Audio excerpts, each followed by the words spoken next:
Today we are demonstrating how to observe the infiltration rate, monitor the infiltration rate in soil. So you can find out that there are two rings. One is the bigger size, which is holding there, and the another one is smaller size. And this one is outer ring, the bigger one.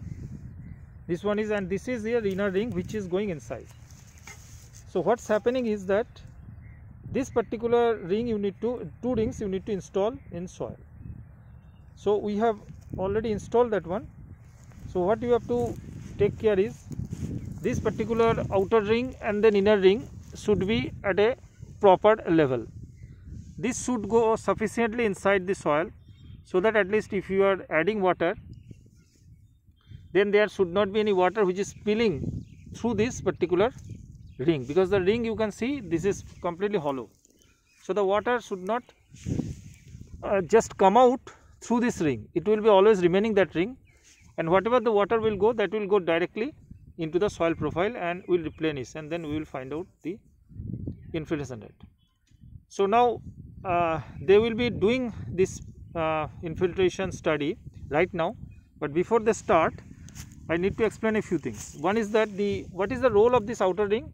The outer ring is only satisfying the lateral flow, which is coming, which is the water is going inside. So it can go either vertically, it can go horizontal, both. So the horizontal flow we are not considering, because the infiltration is basically the water entry into the soil, and we consider it's a vertical infiltration. So for the vertical infiltration, the water which moves here inside this water, inside this inner ring, so that water will be taking. So the outer, whatever the water will be giving here, so that will actually satisfy the lateral flow. So no water should go from this inner ring to satisfy the horizontal flow. It will only have the vertical flow. Vertical means downwards, this direction. So a few things which I should explain it, because what happens is when they will start that thing, the process will go automatically. So you must give water here to the sufficient level, so that sufficient level means the water should not come out, it will be inside only, so that it will satisfy the horizontal flow. So this water has to be there, so it should not be kept dry. So this one. In the inner ring only you need to maintain the height. So in order to maintain the height, it is rather difficult. So what we have done is that you can find out, we have, there is a red line is there. So that is, we are assuming, or we are now taking this as a the upper limit of this water, which is you will be giving inside that. So that will be the top surface of the layer. So we will go up to that one. So whatever water will go down, we will replenish it with water, and we will measure the volume, because the volume measurement is more accurate compared to your measurement of the height of the water which has gone down. You can have the height of the water which has gone down and then multiplied by the area.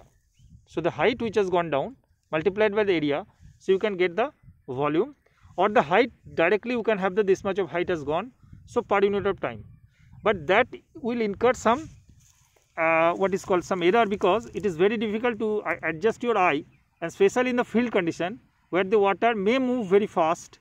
So you will not be in a position to always take the height. Height means the water which has gone down.